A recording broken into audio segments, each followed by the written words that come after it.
¿Cómo criar hijos en el siglo XXI? El reto de ser padres en el siglo XXI.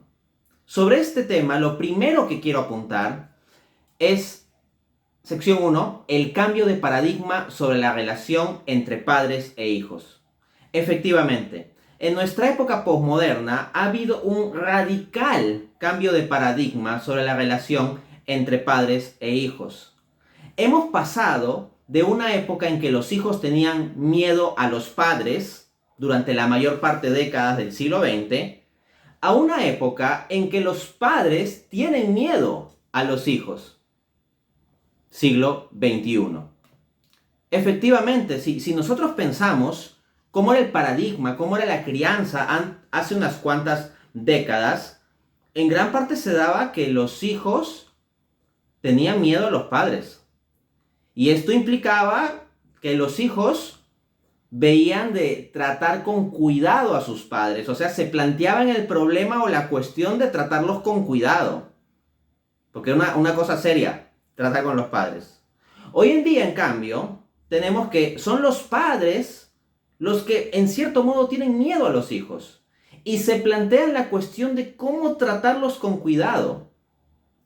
Por supuesto que ninguno de los dos paradigmas es sano. Algo basado en el miedo no es bueno. Lo que nosotros queremos son familias constituidas sobre el amor. Pero al mismo tiempo es interesante notar ese cambio de paradigma, ese cambio de situación. Asimismo tenemos que antes los hijos eran criados por los consejos de sus padres y abuelitos. Bajo el paradigma previo que operó durante la mayor parte de la historia de la raza humana, hasta más o menos la década de los 60 o 70, un poco dependiendo de qué país o área geográfica, pero en general lo que se daba es que los hijos eran criados por los consejos de sus padres y abuelitos. De hecho, la noción de tradición o transmisión cultural viene de eso, de la transmisión de generación en generación. La instancia fundamental de crianza, entonces, y no me refiero meramente a la crianza física, sino sobre todo a la intelectual, espiritual, cultural. O sea, lo que había en la mente de las personas era fundamentalmente en sus primeros años y en gran parte para toda la vida lo que les habían transmitido sus padres y sus abuelos. En cambio, hoy en día, bajo el cambio de paradigma, tenemos que los hijos son criados en gran parte por los consejos de la televisión y el celular. Piensa lo siguiente, analiza lo siguiente como padre. De la semana, ¿cuántas horas hablas tú con tu hijo? Piénsalo por un segundo. Trata de hacer como una especie de suma de todos los minutos en que hablas, ¿no? Los minutos, horas, agrupa el tiempo y trata de hacer un aproximado de cuántas horas a la semana tú como padre transmites mensajes a tu hijo, hablas con tu hijo. Ya. Ahora, debes tener una cifra aproximada en tu mente, ¿ok? Ten esa cifra aproximada en tu mente, ya. Ahora te pido que hagas otro cálculo. Analiza a la semana cuántas horas tu hijo está recibiendo mensajes de la televisión y del celular. En todo lo que sea sus redes sociales, YouTube, TikTok, Instagram, lo que ve Netflix, lo que ve Disney, HBO, todas las plataformas de streaming o todas las opciones de televisión que se te pueda ocurrir. Trata de pensar en una cifra. Puedes tal vez estimar un diario promedio y multiplícalo por 7, en todo caso. Si no somos demasiado diferentes de lo que suele pasar en la gran mayoría de familias en nuestro siglo XXI, vamos a encontrar que la proporción de tiempo a la semana en que nosotros como padres transmitimos mensajes a nuestros hijos versus la proporción de tiempo en la semana en que ellos reciben mensajes de instancias como la televisión o el celular, va claramente en desventaja para los padres y con un peso muy grande para la televisión y el celular. Entonces, tenemos un paradigma hoy en día donde tienes niños de 8, 9, 10 años con teléfono móvil propio. O que tienen acceso a la televisión. Varios de ellos, de hecho me atrevería a decir hasta mayoría, muy probablemente, tienen televisión en su cuarto. O tienen un teléfono móvil al cual tienen libre acceso, desde que se levantan hasta que se duermen. Incluyendo, y voy a tener que decirlo así, cuando van al baño. Tú tienes, por ejemplo, si tienes hijos adolescentes, que casi nunca tienes oportunidad de hablar con ellos. En cambio, el teléfono móvil les está bombardeando de mensajes hasta en el baño, porque se lo llevan ahí. Y también en el bus. Y también mientras están en sus clases de colegio, debajo de la carpeta están viendo el teléfono móvil, con conexión a internet. Entonces, démonos cuenta que en décadas anteriores, gran parte de lo que tenía nuestra cabeza y nuestro corazón venía de los mensajes que nos transmitían el papá, la mamá, el abuelito, la abuelita. Hoy en día los mensajes vienen de otro lado. Es un cambio absolutamente grande y tal vez no nos damos cuenta de lo que implica. Ahora bien, analicemos esto. Tenemos pubertos de 11, 12 años con acceso pleno a todo el bien y mal del mundo por medio de un teléfono móvil con conexión a internet. Miren, yo mismo, o sea, soy una persona con bastante formación académica, he podido participar de la reunión de premios Nobel, cuento con un doctorado, he leído una cantidad muy grande de libros espirituales, trato en lo posible de estar en línea con la fe católica, perseverar en los sacramentos, etc. Y yo me siento absolutamente incapaz de manejar un teléfono celular. Me siento absolutamente incapaz de gestionar el poder tener acceso a todo el bien y todo el mal del mundo a la distancia de una movida de dedo. Antes se decía un clic, ¿no? Ahora son táctiles las cosas estas. O sea, yo, una persona adulta, con formación académica, moral, cultural, etc., me veo ante un reto grande como poder tener acceso a todo el bien y todo el mal del mundo, y no me parece un reto sencillo.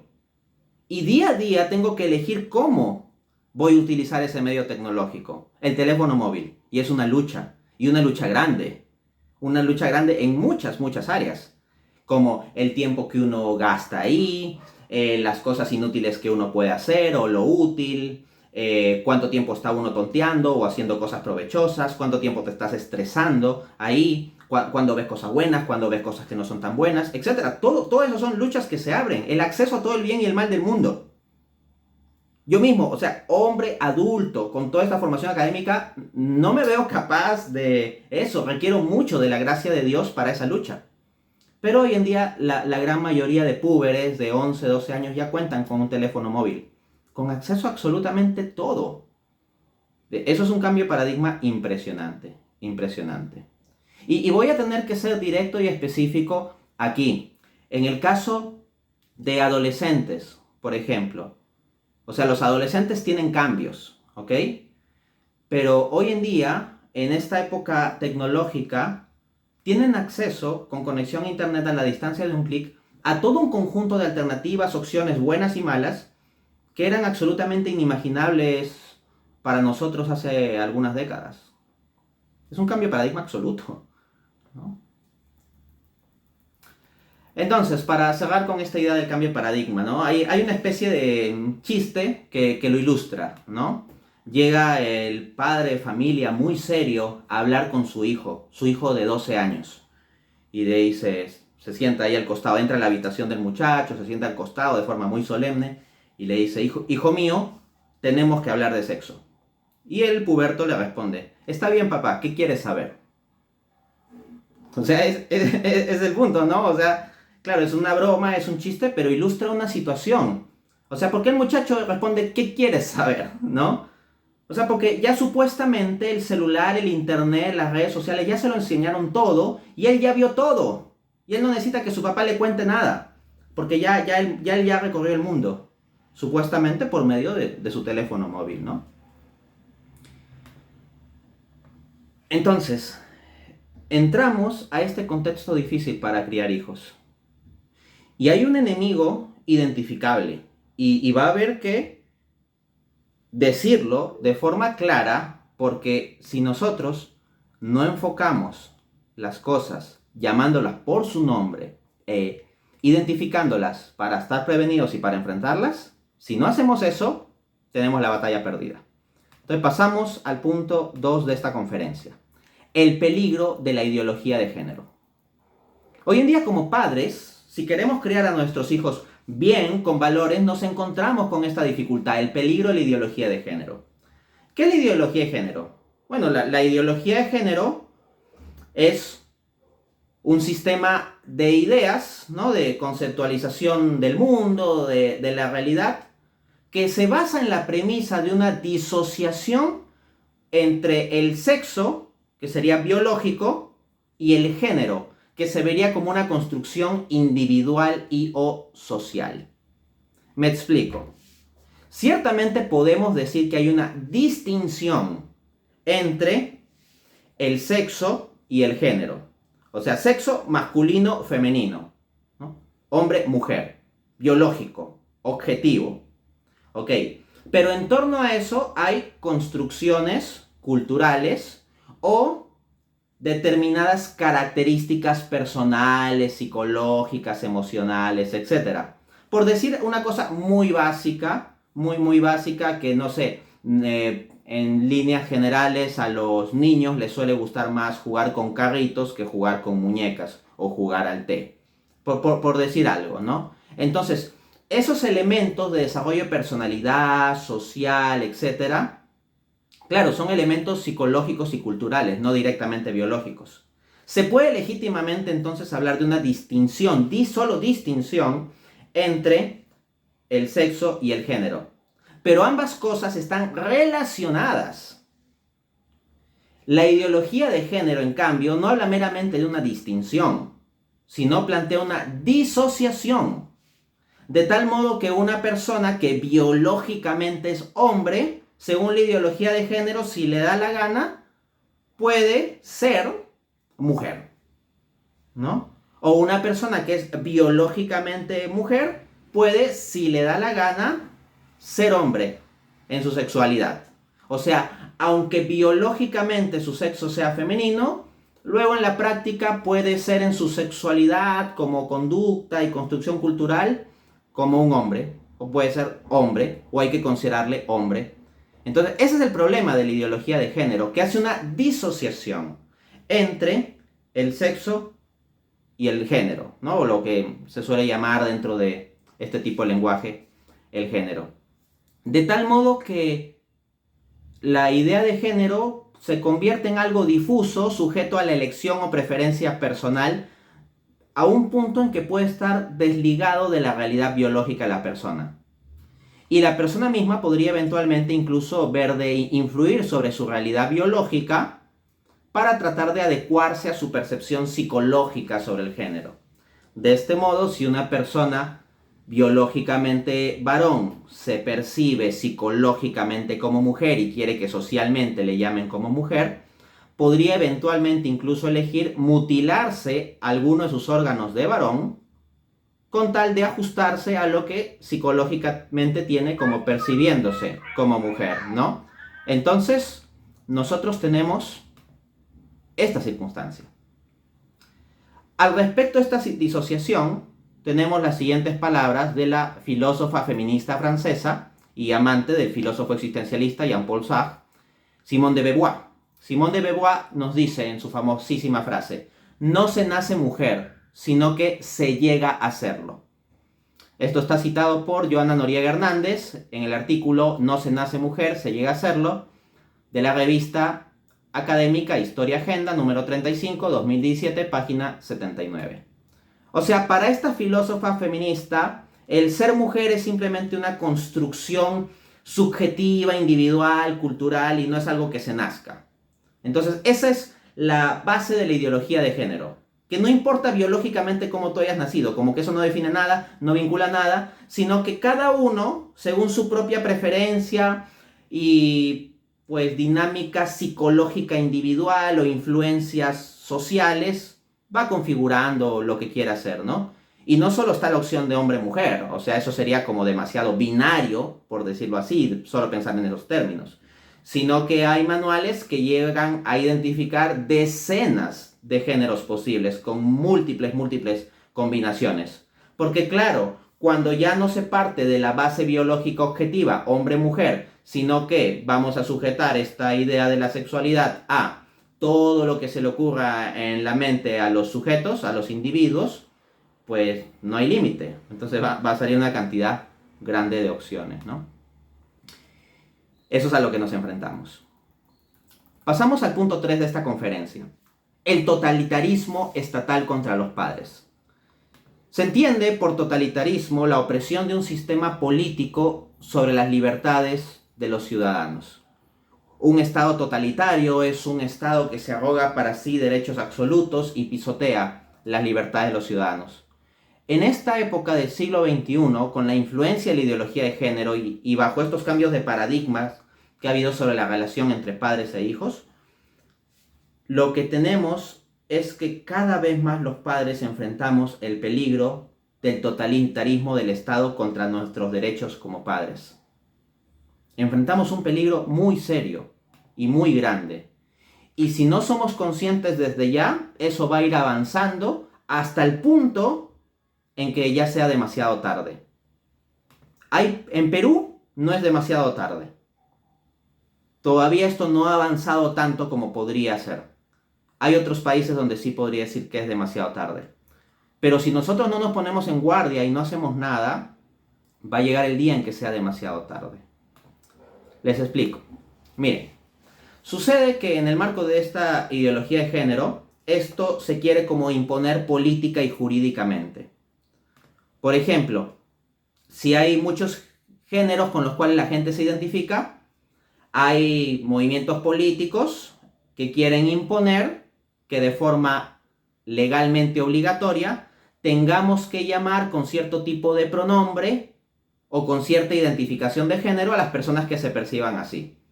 Entonces, por ejemplo, puede haber alguien biológicamente varón y puede ser que yo me encuentre en algún país donde haya un dispositivo legal que me obligue a que yo lo trate como mujer si es que él se identifica como mujer. Y si es que se registró ante una agencia del Estado como alguien que se identifica como mujer. Y si yo me niego a tratarlo como mujer a esa persona que biológicamente es varón, eventualmente el Estado me puede poner una sanción, una multa o enviar a la cárcel. Y eso no es ciencia ficción. Eso es algo que ya está pasando en nuestro mundo, en algunos países. Permítame, por ejemplo, leerles esta cita del artículo de Juan Robles, titulado Canadá quitará la custodia a los padres que se opongan a la agenda LGTBI, publicado en Actual el 4 de junio de 2017. Dice, abro cita, el gobierno de Ontario, esto es Canadá, el gobierno de Ontario ha aprobado uno de los proyectos de ley más restrictivos de su historia gracias a los liberales, el partido del primer ministro canadiense Justin Trudeau. Se trata del proyecto de ley 89, que muchos grupos pro familia han calificado como totalitario. Y es que, como advierten estos grupos, el proyecto de ley 89 aumenta el poder del Estado hasta tal punto que podrían incluso apoderarse de los niños, cuyas familias se oponen de manera más radical a la agenda del lobby LGBTI y a la ideología de género. También permite a las agencias gubernamentales prohibir tanto el acogimiento como la adopción de niños a las parejas que discrepen de estos programas. Freno ahí la cita. ¿Qué sucede acá? Que si tú eres un padre canadiense y tú no estás de acuerdo con la ideología de género y te opones a que a tus hijos les enseñen cosas de ideología de género los profesores de colegio, por ejemplo, porque allá en Canadá suceden esas cosas, ¿no? El Estado puede venir, identificar esa situación y quitarte la custodia de tus hijos y te quedas sin tus hijos. Pueden hacer eso. O sea, este proyecto de ley, precisamente la preocupación que había es que tiene los elementos para habilitar esas circunstancias. Y esto no es solo una posibilidad futuro. En nuestro mundo de hoy en día, si ustedes comienzan a investigar en noticias, ya han sucedido y vienen sucediendo casos en países donde a los padres les quitan la custodia de sus hijos. Esto ya viene sucediendo. Sigo leyendo la cita. El proyecto 89, conocido como Ley de Apoyo a la Infancia, los Jóvenes y las Familias de 2017, deroga y sustituye a la anterior ley, a la anterior llamada Ley de Servicios a la Infancia y la Familia, que regulaba los servicios de protección de la infancia, la adopción y de cuidados para la crianza. En esta última versión de la ley se añaden la identidad de género y la expresión de género como factores a tener en cuenta en aras al mejor interés del niño. Al mismo tiempo, se limita como factor a tener en cuenta la fe religiosa en la que los padres están criando al niño, y se ordena a los servicios de protección de la infancia que solo consideren el propio credo del niño o la religión cuando evalúen los mejores intereses del menor. Les quiero mostrar qué es lo que implica este tipo de dispositivo legal bajo esas condiciones. Imagínate que eres canadiense, ya. Y tu hijo varón de 13 años te dice, papá, ¿sabes qué? Me siento mujer y tengo algo que me estorba y necesitamos que me lo extirpen, ¿no? Creo que eso es obvio, no necesito entrar a más detalles, ¿ok? Y te dice eso. Y te dice, tienes que pagarme un tratamiento y una operación para que se extirpe eso. Y para que yo en mi cuerpo pueda estar plenamente conforme a mi identificación como mujer. Entonces, que tu hijo de 13 años, biológicamente varón, viene y te dice eso, ¿ok? Entonces tú agarras y te niegas. Dices, no, yo no estoy de acuerdo con eso, no estoy de acuerdo que tomes una decisión, tú eres muchacho, tú eres adolescente, tú puedes estar confundido y vas a tomar una decisión en mutilarte, que eso es irreversible, o sea, eso no es una cosa que se pueda hacer a la ligera, no te puedo financiar que hagas eso, yo no voy a propiciar que tú hagas eso con tu cuerpo, cómo te vas a mutilar, etcétera, etcétera. Bueno, tu hijo de 13 años lo informa a una agencia de gobierno canadiense y la agencia y se declara como ateo. Tú puedes ser un papa católico, él se declara religiosamente como ateo, y lo que dice ese proyecto es que lo que hay que tener en cuenta es la identificación de género del niño o adolescente. Y la creencia religiosa de los padres, no. A lo más habrá que ver el credo del niño, y el puberto se puede declarar agnóstico o ateo, por ejemplo, y ya está. Entonces se identifica en género como mujer y de credo ateo, y entonces tú, papá católico, totalitariamente no le quieres permitir que se haga una mutilación ni financiar eso. ¿Qué hace el Estado? Te quita la custodia. Te quita la custodia y te quedas sin hijo. Ahí están las implicancias legales. Entonces es una especie de totalitarismo de las minorías que se impone contra las mayorías por medio del uso del poder del Estado. Asimismo, para que se vea que no es un asunto aislado y que el ejemplo que yo pongo aquí no es un ejemplo que sea pues de una imaginación, de algo absolutamente ajeno a nuestra realidad posible a nivel global, les leo lo que escribe Ricardo Morales Jiménez en el artículo Francia quitará la patria potestad a los padres que se opongan al cambio de sexo de sus hijos, publicado en El Debate el 27 de enero de 2022, o sea, noticia reciente. Abro cita. El Parlamento de Francia aprobó definitivamente una ley para introducir un nuevo delito en el Código Penal. Cualquiera que practique terapias de conversión para cambiar la orientación sexual de una persona, incluso a petición de esta, se arriesgará a recibir hasta 3 años de prisión y una multa de 45.000 euros. ¿Cómo es esto de cambiar la orientación sexual? No me refiero a cambiar el cuerpo, ¿ah? No cambiar el cuerpo, no estoy hablando de operaciones. Volviendo al ejemplo que les ponía. Sería, ¿qué pasa si un padre francés, ya no estamos en Canadá, vamos a Francia, país desarrollado, avanzado, ¿no? Que nosotros supuestamente deberíamos ser como ellos, porque ellos sí están desarrollados. Bueno, traslademos el mismo ejemplo que había puesto de Canadá, pero ahora a Francia. Entonces, supongamos que la respuesta del padre de familia ante la petición de su hijo biológicamente varón es la siguiente. Hijo, mira, tú tienes 13 años, estás joven, puedes estar confundido. ¿Qué tal si vamos donde un psicólogo para que tú le puedas comentar esto de que tú te sientas como mujer y conversen y que se vaya pues dilucidando mejor las cosas y tal vez te muestra que en realidad esto de que te percibes como mujer es simplemente una confusión momentánea y te puede llevar a que te percibas como lo que efectivamente eres, como varón. Y lo lleva a un psicólogo para que el muchacho de 13 años converse y pueda dilucidar eso. El Estado francés puede enterarse y mete al papá a la cárcel. Mete al papá a la cárcel. O como o unos 3 años, ¿no? O le mete una multa de 45.000 euros. Sigo citando el artículo. Según recoge One of Us, las solicitudes de transición de género entre los menores se han multiplicado por 5 en Francia desde 2012. Ahora sí, cuando en esta parte del artículo dice solicitudes de transición de género, se está refiriendo a personas que solicitan que se les cambie biológicamente, que se les agreguen ciertos órganos artificialmente o que se les mutilen ciertos órganos.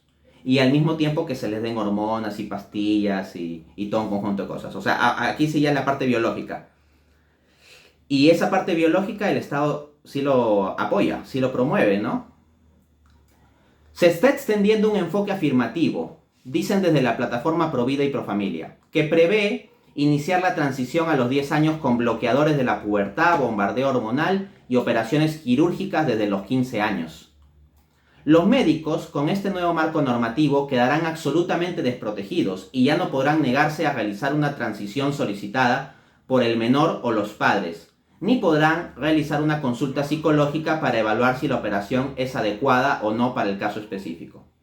O sea, supongan que yo soy un médico católico francés y llega un caso en que llega este muchacho de 13 años solicitando que le mutile una parte de su cuerpo.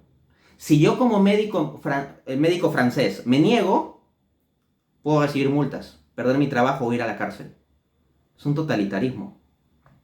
Sigo citando. El sector sanitario afirma que se corre el riesgo de encerrar a los jóvenes en una identidad que quizá no fuera más que la expresión de sus dificultades, muy comunes también en la adolescencia. En lugar de actuar prematuramente con bloqueadores de la pubertad, las dificultades de los jóvenes deben ser enfrentadas con psicoterapia, para darle al niño la oportunidad de comprender verdaderamente cuáles son sus problemas y lo que realmente quiere. Es una cita de lo que se afirma desde el sector sanitario. Sigo citando el artículo. El fenómeno de las transiciones tempranas de género ya había sido denunciado en Francia con un llamamiento publicado por L'Express, por medio centenar de intelectuales y médicos, filósofos, psicoanalistas, abogados, magistrados y profesores. O sea, los que se han opuesto a estas cosas que quieren hacerse en Francia, no es meramente un grupito ahí de fanáticos religiosos ultracatólicos, ¿no? Ha habido todo un conjunto de intelectuales de diversas áreas del saber que se han opuesto también. Y no todos ellos son religiosos, ¿no? Sigo citando. Los autores se rebelaron contra el robo de la infancia y la mercantilización del cuerpo de los niños y la mediación de engañosos discursos ideológicos sobre la autodeterminación que están provocando un surgimiento de niños y adolescentes que desean cambiar de sexo. Los padres no podrán oponerse. La ley es aún más peligrosa porque prevé, si un padre quiere impedir la transición de género del niño, cita de la ley, la revocación total o parcial de la patria potestad. O sea, lo mismo que en Canadá, ¿no? Entonces, esto es muy peligroso porque se da plena potestad legal a unos púberes que no saben si quieren estudiar diseño gráfico o administración de empresas. Se les da la plena potestad legal a esos púberes, como digo, que no saben si quieren estudiar diseño gráfico o administración de empresas, para que tomen decisiones tan absolutamente radicales que los marcarán de por vida, como amputarse ciertos órganos sexuales, porque eso cabe dentro de estas llamadas transiciones de género. Cuando las partes de nuestro cuerpo no son piezas de Lego que se pueden quitar y volver a poner como si nada. Y en no pocos países, como estamos viendo, los padres pueden ir a la cárcel o perder la patria potestad si se oponen a eso. Entonces, es un caso absolutamente impresionante esto, ¿no? Ahora bien, he de decir también que de todos modos en algunos de estos países desarrollados ya se están dando cuenta de los inconvenientes de permitir todas esas cosas. Y están comenzando a evaluar la posibilidad de retroceder un tanto en los malos pasos que han dado en la dirección del progresismo. Esto sucedió, por ejemplo, en Reino Unido. En Reino Unido han comenzado a darse cuenta de que permitir que adolescentes puedan tomar libremente la opción de cambiar de género y hacerse operaciones para el efecto lleva a complicaciones. Así, Luis Luque, en el artículo Reino Unido echa freno al cambio de sexo en menores, publicado en Hace Prensa el 27 de abril de 2020, dice: la ministra de Igualdad del Reino Unido, Liz Truss, ha anunciado que en el proyecto de reforma de la Ley de Reconocimiento de Género de 2004, que se dará a conocer este verano, habrá una disposición encaminada a prohibir que los menores de 18 años puedan someterse a procesos irreversibles, como la denominada reasignación de sexo. En una intervención el pasado 23 de abril ante el Comité Mujeres e Igualdad de la Cámara de los Comunes, aseguró creer firmemente en la libertad de los adultos para hacer lo que estimen oportuno con su vida personal. Y acá es una cita de la ministra de Igualdad del Reino Unido. Cita: pero pienso, añadió, que mientras las personas están desarrollando todavía su capacidad de tomar decisiones, debemos protegerlas de adoptar decisiones irreversibles. Entonces, claro, esto es sentido común. Y se ha perdido ese sentido común en estos países desarrollados y progres, ¿no? Pero al menos ahí en Reino Unido ya está volviendo un poquito el sentido común sobre ese punto, al menos. O sea, poner en manos de los adolescentes la potestad legal sin posibilidad de los padres para oponerse, de tomar decisiones irreversibles como amputarse un miembro, es alucinante. Por ejemplo, si yo fuera en Canadá y dijese quiero amputarme un brazo, seguro el Estado no me dejaría. O sea, cuando se trata de algo distinto a la sexualidad, ahí sí hay restricciones. Ahí sí se aplica el sentido común. Entonces, si yo digo, quiero amputarme un brazo, ningún hospital va a admitir que yo como persona sana vaya a amputarme un brazo. Pero si uno quiere agregarse o quitarse algo relacionado con la sexualidad y su percepción subjetiva, ahí como que sí se le permite cualquier cosa. Es un poquito absurdo, ¿no? Ahora, tal vez estemos pensando que esto está muy lejos. Que esto, bueno, es Canadá, Reino Unido, Francia, bueno, eso está pasando en esos países, pero aquí en nuestra América Latina, como es más conservadora, esas cosas no entran. Falso, esas cosas ya están entrando. Y si no nos ponemos las pilas, esto eventualmente de aquí a unos años, tal vez no tan cerca, pero de aquí a unos años, 5, 10, 15, puede estar sucediendo en Perú, por ejemplo, que situaciones que veíamos como cosas raras de las noticias de Canadá, Francia y Reino Unido, sean más bien las noticias de nuestro día a día. Y para no ir muy lejos tenemos, por ejemplo, el caso de Colombia. Les leo una cita del artículo Edad de consentimiento en Colombia, de la página www.proyectoviajero.com, artículo del 15 de abril de 2023. Les voy a leer la cita y después voy a hacer un comentario sobre el hecho de que esto aparezca en una página de viajes. Me parece absolutamente aberrante. Voy a explicar por qué. Pero primero la cita. Abro cita. La ley de violación de menores de Colombia se aplica cuando un individuo tiene contacto sexual consensuado con una persona menor de 14 años, independientemente de su género u orientación sexual. En 2001, el Tribunal Supremo de Colombia dictaminó que los menores de 14 años en adelante pueden optar sin el consentimiento de sus padres legalmente por casarse o convivir con un adulto si tienen la, entre comillas, intención responsable de formar una familia. El fallo trata sobre una demanda de herencia sobre si hubo un matrimonio de hecho entre un niño de 14 años y una mujer adulta que murió más tarde. Para el tribunal, cita, los mayores de 14 años y los menores de 18 pueden, según su edad y madurez, decidir sobre su propia vida y asumir responsabilidades. ¿Saben qué significa eso que está en el caso de Colombia?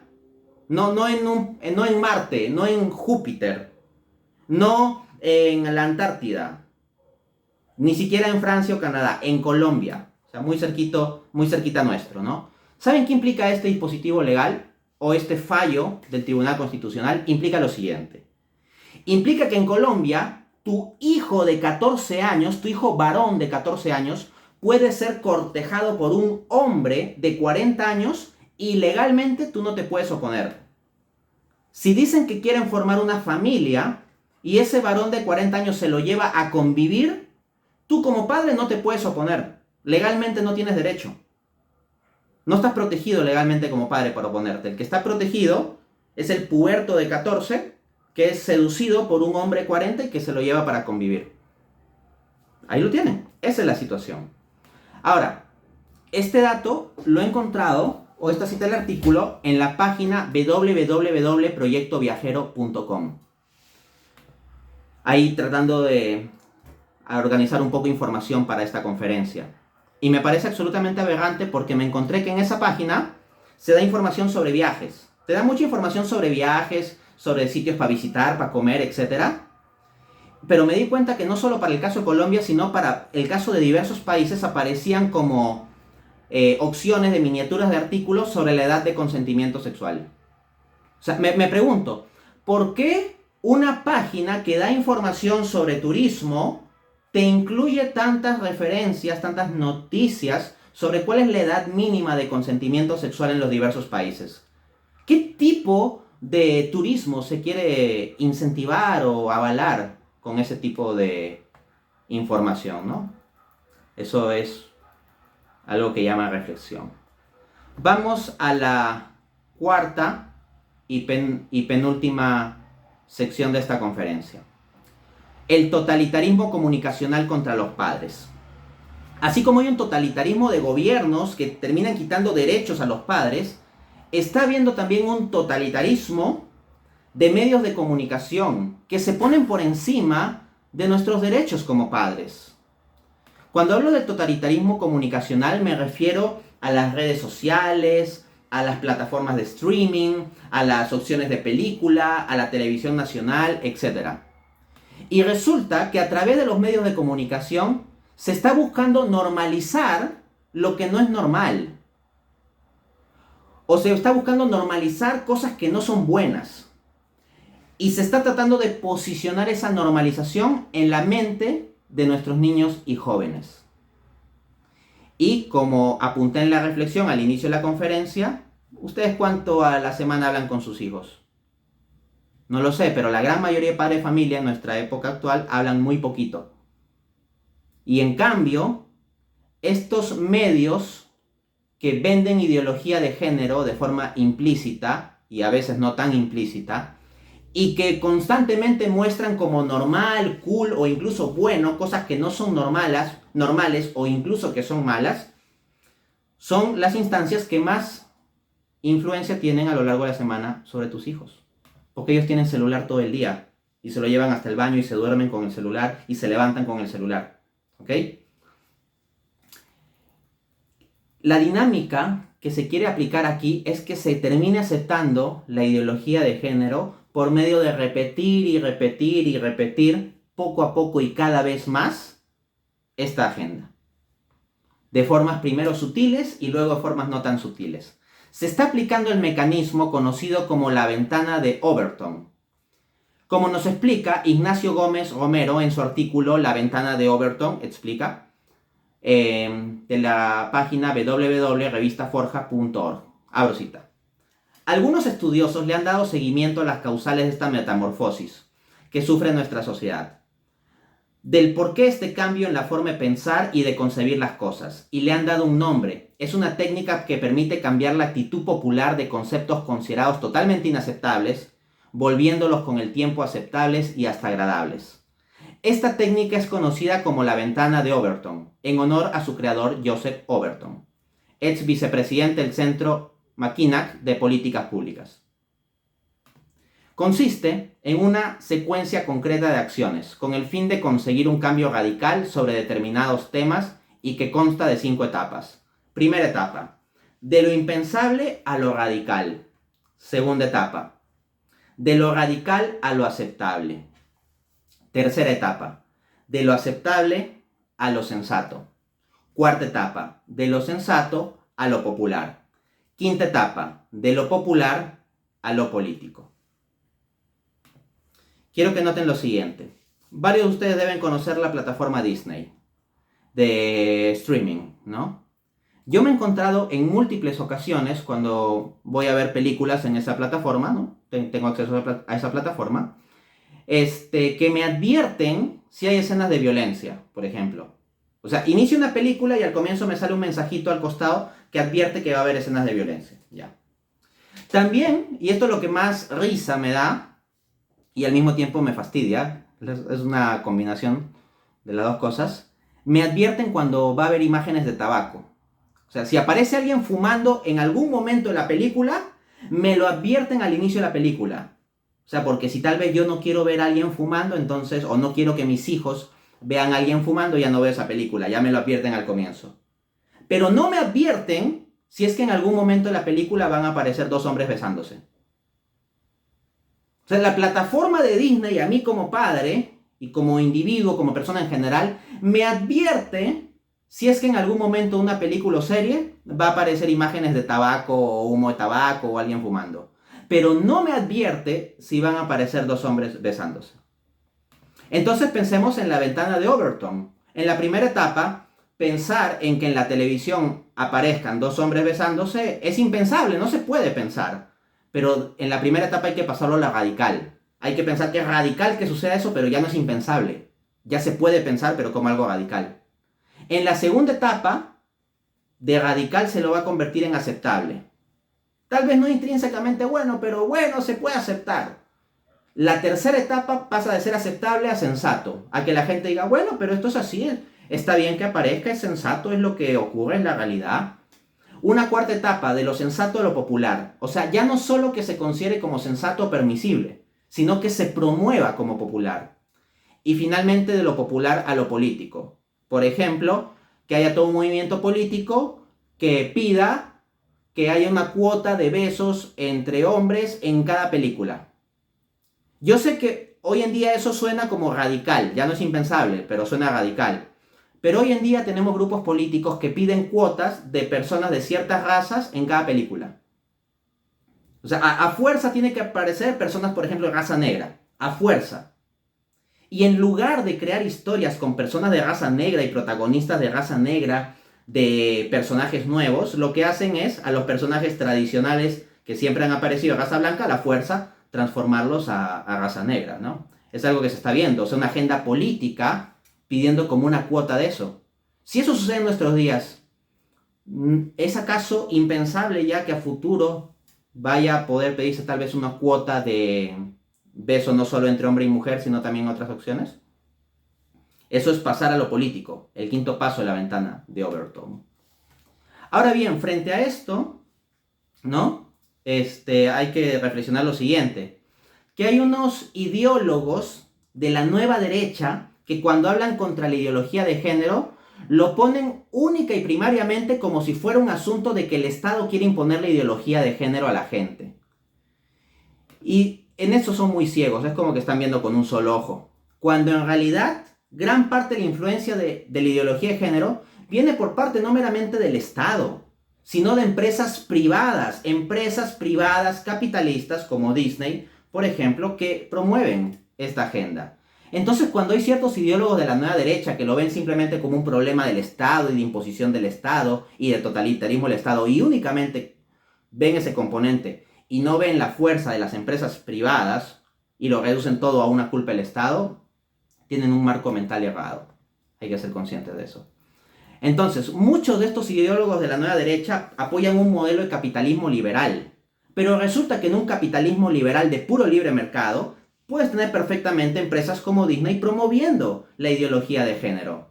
No necesitas necesariamente la imposición estatal. Con un esquema de puro libre mercado puedes tener múltiples empresas promoviendo la ideología de género. El problema de la ideología de género es más fundamental que pensar solo en Estado o mercado. Vamos a la última sección de la conferencia, dado que ya he expuesto varias problemáticas y es un poco para sacudirlos porque se necesita. Quinta sección. Consejos para criar a nuestros hijos en estos tiempos turbulentos.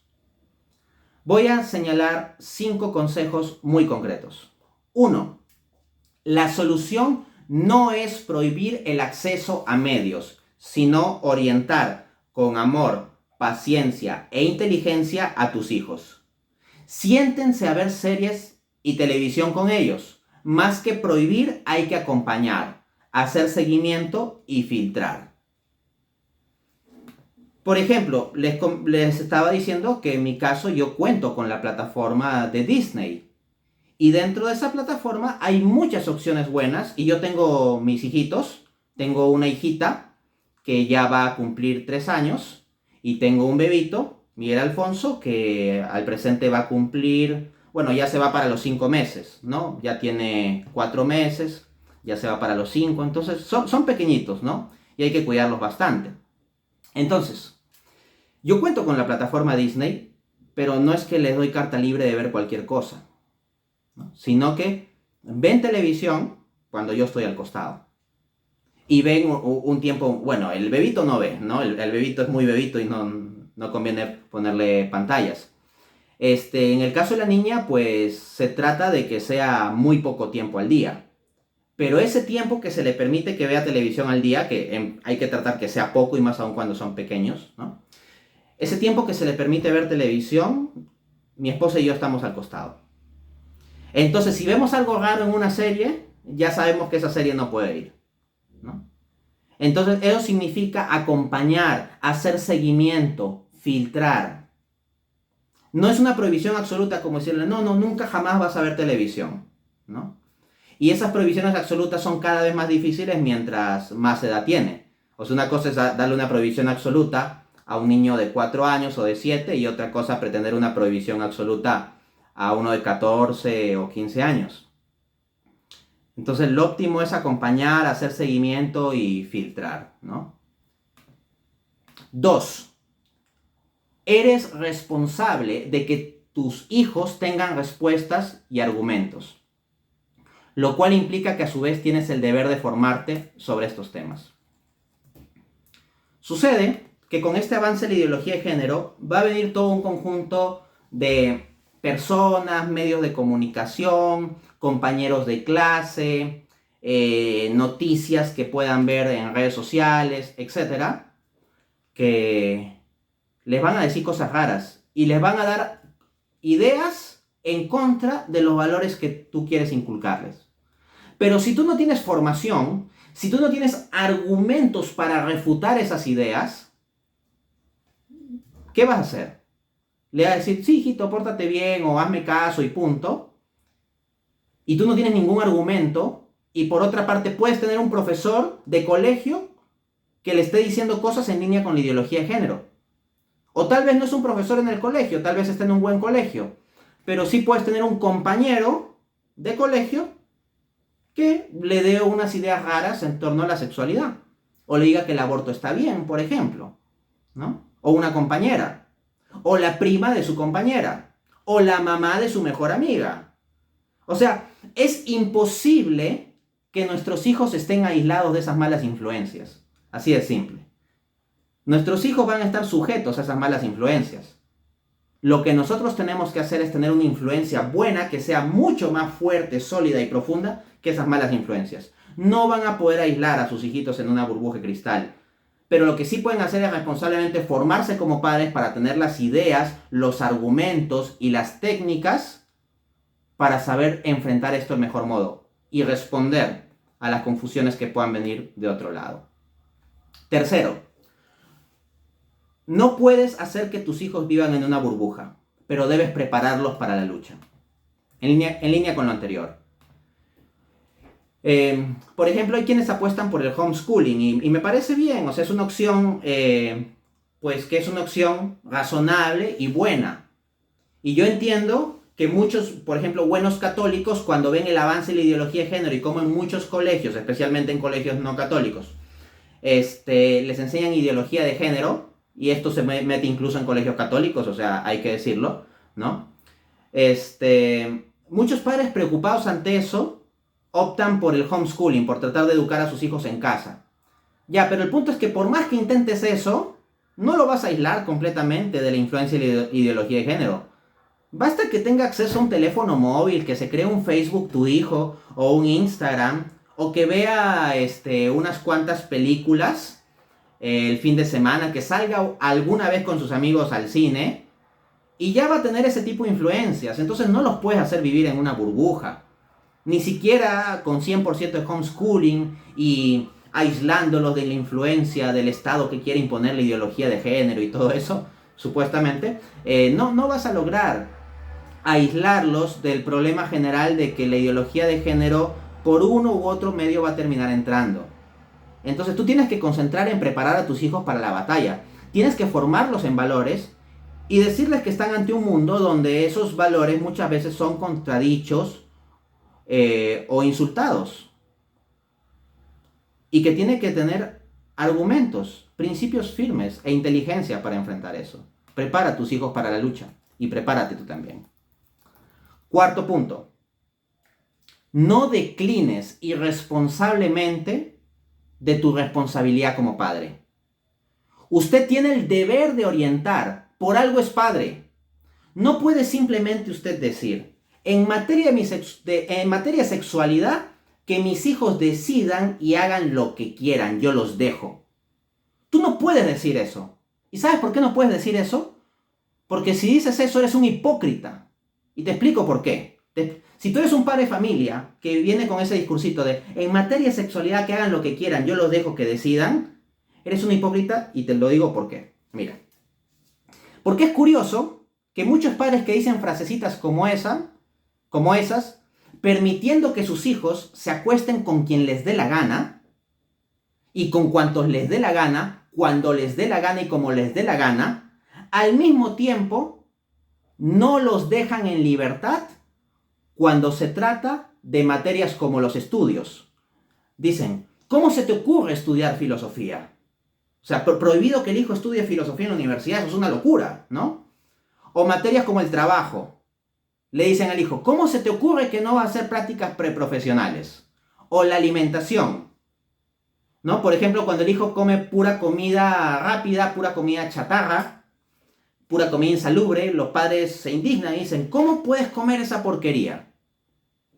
Entonces, es interesante porque en materia de sexualidad, que es una parte tan importante del ser humano y que puede estar asociada a consecuencias como relaciones tóxicas, maltrato, maltrato verbal, psicológico, que puede estar asociado a embarazos no deseados, a abortos, etc. Ahí sí como que le dices, no, yo soy un padre mente abierta y que mis hijos con su sexualidad hagan lo que les dé la gana. Ah, pero si tu hijo quiere estudiar diseño gráfico, ahí sí le dices, no, de ningún modo. Tú no eres libre para escoger eso. ¿Cómo vas a escoger esa tontería? ¿Cómo vas a estudiar diseño gráfico? O si tu hijo quiere ser filósofo y estudiar filosofía en la universidad, le dices, te vas a morir de hambre. Tú te largas de esta casa si es que se te ocurre estudiar filosofía. Dejas de ser mi hijo, ¿no? O si, por ejemplo, tu hijo come pura porquería en la calle, o sea, come pura solo hamburguesas, dulces, etc. Le decís, ¿cómo te alimentas así? Entonces, te indignas de todas esas áreas, pero la sexualidad sí que haga lo que le dé la gana. A ese tipo de padres les caería claramente esta condena de Jesús, a esos padres irresponsables, lo que dice Jesús en Mateo 23:24. Guías ciegos, cuelan el mosquito pero se tragan el camello. O sea, cuelan el mosquito de que, uy, no, el hijo que no vaya a estudiar diseño gráfico o filosofía. No, eso no se puede. Ah, sí, pero que se acueste con quien quiera. Y que se haga un aborto si es que sale embarazada, pues no hay problema. Y que se acueste con 80 mijas si le da la gana, ¿no? No hay problema, pero es su libertad, ¿no? Y si sale embarazada entre esas 20 veces, pues se hace un aborto y ya está. No pasa nada, que sean libres, ¿no? Ah, pero que la muchacha, que tú quieres que sea abogada, estudia administración de empresas, quiere estudiar administración de empresas, ahí sí pones el grito al cielo. Cuelas el mosquito y tragas el camello. Hipócrita. Quinto y último. Si tu hijo presenta tendencias homosexuales, transexuales o de otro tipo, no apruebes su conducta, pero muéstrale de forma constante y clara tu incondicional amor. No dejes de amarle. Al respecto, el Catecismo de la Iglesia Católica, en el numeral 2358, nos dice que las personas con tendencias homosexuales, abro cita, deben ser acogidos con respeto, compasión y delicadeza. Se evitará respecto a ellos todo signo de discriminación injusta. Entonces, como católicos estamos llamados a eso, no a discriminar o excluir de la familia o insultar a alguna persona que pueda tener ese tipo de tendencias. No se aprueba su conducta, pero a la persona siempre se le ha de amar. Y tú debes mostrar ese amor incondicional a tus hijos. Hay que decir, por tanto, que los homosexuales son personas humanas y por lo tanto tienen derecho a estar en una familia. Ojo, yo he dicho estar en una familia, no digo formar una familia. Yo no estoy hablando nada de adopción o matrimonio homosexual, no. Pero lo que sí digo, en línea con una declaración anterior también que dio el Papa Francisco, tienen derecho a estar o tener una familia. En el sentido de que en la cena de Navidad, por ejemplo, no lo vas a excluir a tu hijo o hija porque tenga alguna tendencia distinta. Muéstrale un amor incondicional por su persona. Condena y discrepa su conducta. Así como de eso se trata de ser padres. De que amamos incondicionalmente a nuestros hijos y muchas veces estamos en desacuerdo con ciertas conductas de ellos, ¿no? De eso se trata. Para cerrar les digo, padres, no se dejen domesticar por los medios de comunicación y el Estado. Tenemos que dar la batalla contra la ideología de género. Muchas gracias.